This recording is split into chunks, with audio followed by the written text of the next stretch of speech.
Hey champions, what's up with you? Thank you so much for tuning back into my channel, that is hashtag Vinay's Vision, and I'm your personal auxiliary Vinay Panekar. There's something wrong with my vision. Let me just clean it. Yes, now it's all right. All right. Over here we have got an important topic, how to write स्वमत.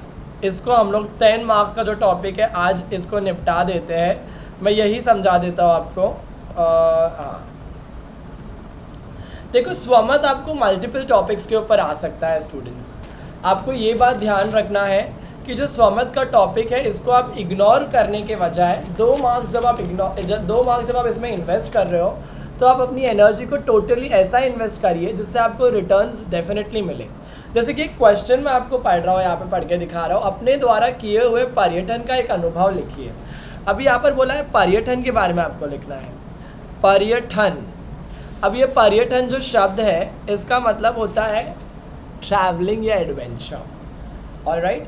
अभी adventure को लेके आपको सबसे पहले तो एक जगह का नाम बताना है कि आप कौन से जगह पे गए थे. तो मैं यहाँ पर लिख देता हूँ कि मैं कोई पहाड़ पे गया था. ऑलराइट. अब वो कौन सी पहाड़ पे गए थे आप, तो आप वहाँ पर लिख सकते हो. आप अलग अलग सह्याद्री का पहाड़ है. ऑलराइट. या कोई अच्छी जगह पे आप गए होगे, सह्याद्री. ऑलराइट. सह्याद्री के पहाड़ पे आपने गए और वहाँ पे जाके आपने क्या किया, वहाँ पे जाके देखा कि वहाँ पर अलग अलग पशु है, पक्षियाँ है और अलग अलग तरीके के पशु पक्षियाँ लिख दिया आपने यहाँ पर. अलग अलग तरीके के लोग हैं, वहाँ का जात अलग है, वहाँ की परंपरा अलग है लोगों की, वहाँ पे लोगों का रहने सहने का तरीका अलग है. ऑलराइट. तो यहाँ पर अगर आपको ऐसा कोई टॉपिक आता है तो आपको उसको अच्छे से डिफ़ाइन करने आना चाहिए. ऑलराइट. अभी आपको पर्यटन के बारे में बोला है तो आपको पता है Bhilar the books of village. तो आप वहाँ पर भिलार के बारे में भी लिख सकते हो. भिलार किधर है अपना, महाबलेश्वर में. महाबलेश्वर. ऑलराइट. महाबलेश्वर में कभी गए थे आप लोग? यस, आप लोग बारिश के मौसम में गए थे. बारिश के मौसम में आपको वहाँ पे जाने पर क्या दिखा, हरियाली ही हरियाली दिखी आपको. यस और नो. हरियाली जब दिखी आपको तो हरियाली में आपको क्या दिखाई दिया होगा, आपको वहाँ पे मेंढक दिखाई दिए होंगे कर कर टर टर करते हुए.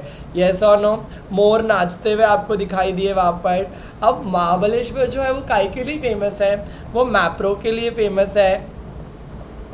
यस और नो. मैप्रो के लिए फेमस है, जो अपना स्ट्रॉबेरी गार्डन है उसके लिए फेमस है. यस. अब भिलार जो है, भिलार की क्या खासियत है, वो पुस्तकों का गांव है. ऑलराइट. पुस्तकों का गांव. आपने ये पर्यटन एडवेंचर जब आपने किया था तो आपने देखा कि ये जो भिलार जो गांव है ये पुस्तकों का गांव है. यस. आपने हिस्ट्री में भी पढ़ा ना, द बुक्स ऑफ विलेज कौन सा है, पुस्तकों का गांव. आपको मज़ा आया कि नहीं आया, आप कितने दिन रुके वहाँ पर. हमें वहाँ का दृश्य देखकर इतना सुकून मिला, इतना आनंद मिला कि हमने वहाँ पर 2 दिन और वहाँ पे रुकना चाहा और वहाँ के हर एक चीज़ का लुत्फ़ उठाना चाहा. आप वहाँ पर लिख सकते हो आनंद के बारे में. इस तरीके से आपको सबसे पहले ना अपने दिमाग में माइंड मैप बनाना है स्टूडेंट्स. स्वमत लिखने के टाइम पे ना आपको ये बहुत ज़रूरी है ऐसा बनाना. अगर आप इसको ऐसा नहीं बनाते हो ना तो मैं आपको बता दूँ, आप है ना लिखते चले जाओगे और आपको ना एक एंड नहीं मिलेगा. अब जैसे कि अगर मुझे समझ लो कि मुझे इसी चीज़ को लिखना है, ऑलराइट, तो मैं इसको कैसे लिखूँगा. देखो मुझे पता है कि मैं पर्यटन, ओके, मैं यहाँ पर मैं आपको लिख के दिखाता हूँ. मैं मेरे परिवारजनों के साथ या दोस्तों के साथ भिलार पुस्तकों के गांव में घूमने गया. भिलार, जिसे पुस्तकों का गांव कहा जाता है, जिसे क्या कहा जाता है, जिसे पुस्तकों का गांव. पुस्तकों का गांव. देखो मेरे लिखने का तरीका देखो, आपको आइडिया मिलेगा आपको कल एग्ज़ाम में कैसा लिखने का. ध्यान दो. का गांव कहा जाता है, कहा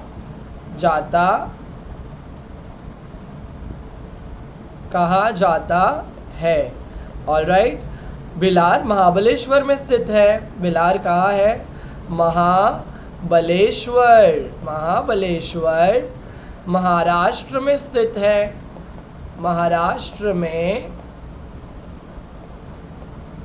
स्थित है. All right.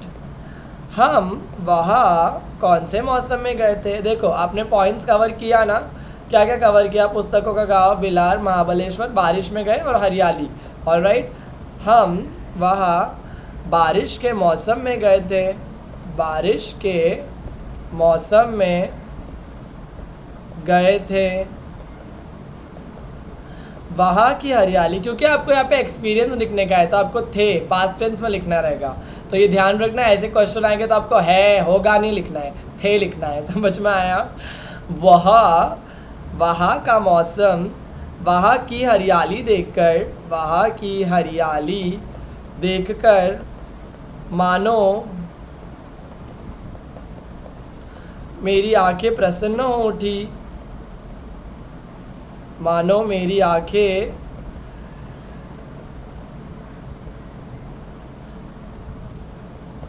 होश खो बैठी।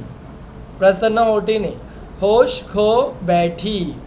फिर मैंने दिलबर नाचने शुरू किया उधर पे। ऐसा नहीं लिखना है, ओके। नेक्स्ट, मेंढक मोर। हमने देखा, हमने वहाँ अनेक पशु पक्षियों को देखा, अनेक पशु पक्षियों को देखा। आप चाहे तो लाइन छोड़ के एग्जाम में लिख सकते हो। 600 रुपये दिया है ना अपने बोर्ड एग्जाम की फीस, कई कई स्कूल में तो 1000 रुपये लिया है, तो लाइन छोड़ के बिंदास लिख सकते हो। ऐसे भी आप लाइन छोड़ के लिखना चाहते हो कथा, लेकिन भी लाइन छोड़ के लिखना चाहते हो तो आप लिख सकते हो। हमने वहाँ अनेक पशु पक्षियों को भी देखा और मेंढक की टर्टर,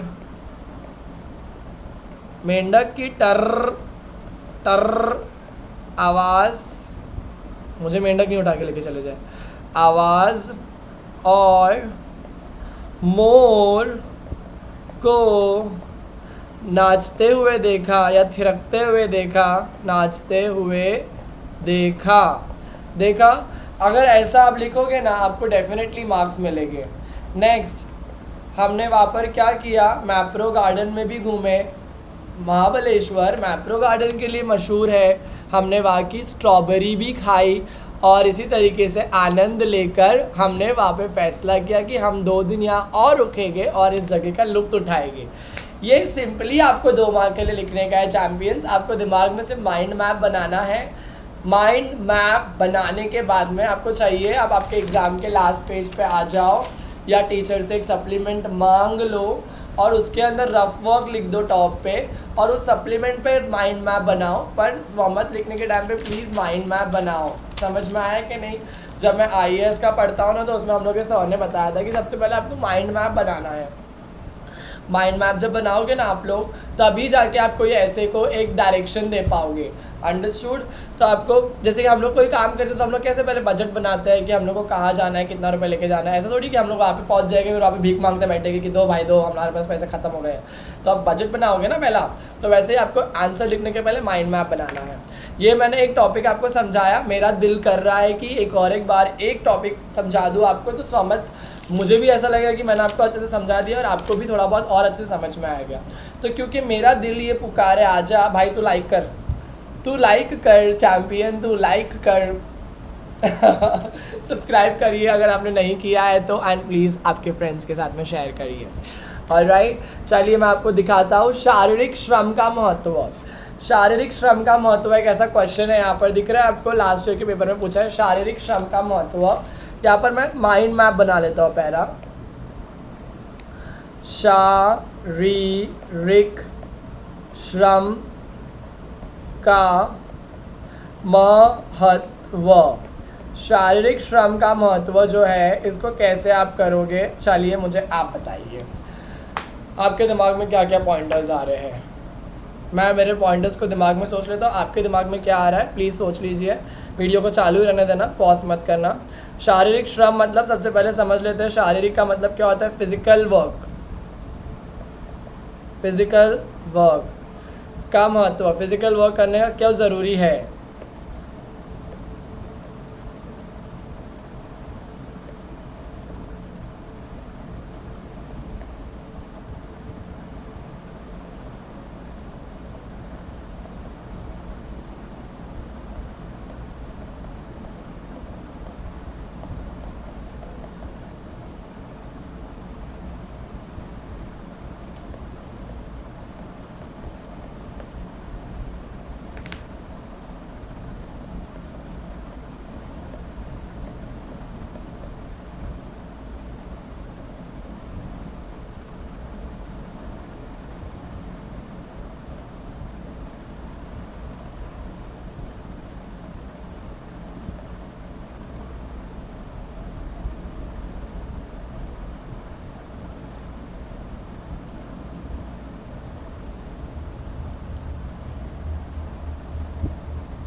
चलो मैंने यहाँ पर बना दिया है मेरा माइंड मैप। क्या आपने आपका माइंड मैप बनाया है? अगर आपने बनाया है तो बहुत अच्छी बात है, मैं आपके लिए स्वयं खड़े होकर ताली बजा सकता हूँ, बट अभी मैं फ़िलहाल बैठा रहना चाहता हूँ। पर मैं आपको बता दूँ कि यहाँ पर जब मैं बना रहा था तो मैंने ये सारे पॉइंटर्स को यहाँ पर माइंड किया है। सबसे पहला तो है कसरत, दूसरा है खेलकूद, तीसरा है हड्डियों का मजबूत होना, ऊर्जा, सामाजिक ज्ञान, तनाव मुक्त। शारीरिक श्रम आज की तारीख में लोग करना बहुत कम कर चुके हैं। जब से कोरोना काल आया है लोग घर के अंदर ही बैठे रहते हैं, तो हम लोग इसको क्या करेंगे, ऐसा लिखने चालू करते हैं। ऑलराइट, कैसे लिखेंगे देखो। कोरोना काल के बाद 40% लोग जो शारीरिक श्रम में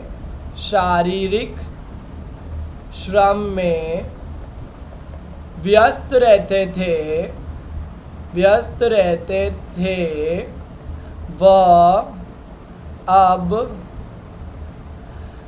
शारीरिक श्रम को भूल चुके हैं। शारीरिक श्रम को भूलकर तंत्रज्ञान मतलब टेक्नोलॉजी को अपना चुके हैं। ऑलराइट, तंत्रज्ञान को अपना चुके हैं, जिसके वजह से आए दिन इंसान या मनुष्य को अलग अलग परेशानी और बीमारियों को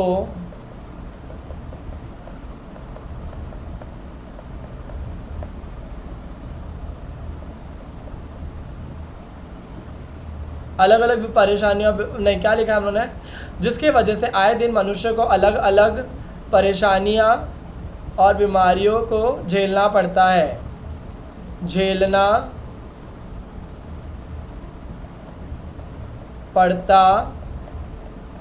ये क्लियर हो गया आपको? आपने ऐसा लिख दिया स्टार्टिंग में। शारीरिक श्रम का मानव जीवन में बहुत महत्व है। शारीरिक श्रम का मानव जीवन में बहुत महत्व है। मानव जीवन में बहुत महत्व है। ऑलराइट, शारीरिक श्रम करने से, कसरत खेलकूद करने से इंसान फुर्तीला रह सकता है, उसके अंदर ऊर्जा भरी रह सकती है। शारीरिक श्रम, सुबह उठकर बाग में घूम आना या चक्कर काटना या थोड़ा बहुत चक्कर लगाने से, सुबह की सूर्य की किरण की ऊर्जा मिलने से हड्डियां इंसान की मजबूत रहती है, जिससे उससे हड्डियों का दर्द नहीं हो सकता। फिर आप लिखोगे सामाजिक ज्ञान। जब आप शारीरिक श्रम करोगे तो आपको चलते फिरते करना पड़ेगा, जिससे आप लोगों से मुलाकात करोगे और आपकी उनसे बातें होने के वजह से आप अपनी हंसी खुशी एक दूसरे के साथ बांट सकते हो। शारीरिक श्रम करने से आप तनाव से दूर रहोगे और आपका हर दिन ऊर्जा से भरा, उल्लास के साथ, हर्ष के साथ आगे बढ़ेगा। ये लिख के ये मैंने आपको इंट्रो लिखा दिया। अब आपको जो मैंने बताया मुंह से वो आपको समझना है और लिखना है वहाँ पर। तो इस तरीके से आपने माइंड मैपिंग कर लिया ना। रफ पेपर टीचर से ले लेना एक असाइनमेंट। आप टीचर को बोलना मेरे को एक सप्लीमेंट दीजिए, वो बोलेगी लास्ट पेज दिखाओ, आधा का भरा गया, तो आपको बोलने का मुझे सप्लीमेंट दीजिए। मैंने बोला क्या बोला मैंने? सप्लीमेंट दीजिए। तो आपको फटाक से लेने का उनसे, वहाँ पर आपको रफ वर्क लिखना है और वहाँ पर आपको बनाना है अच्छे से सप्लीमेंट के ऊपर ये mind map. Am I clear? आप टीचर को बोलना मत कि मुझे माइंड मैप बनाने के लिए रफ वर्क के लिए चाहिए, वरना वहाँ पर बहुत सारे सवाल जवाब होंगे। आपको सिर्फ बोलना है मुझे प्लीज़ दीजिए, क्योंकि आप टाइम वेस्ट नहीं कर सकते वहाँ पे बात करने के लिए। 3 घंटे में आपको या तो बात कर लो या तो पेपर कर लो, तो आप पेपर करना। समझ में आया? Until we meet for the very next time, all the best. और वीडियोस आ रहे हैं, सब्सक्राइब करिए, कमेंट करिए भाई, कमेंट करिए। मेरा दिल बनता है, मेरा दिमाग बनता है आपके कमेंट से। Thank you. Until we meet, all the best.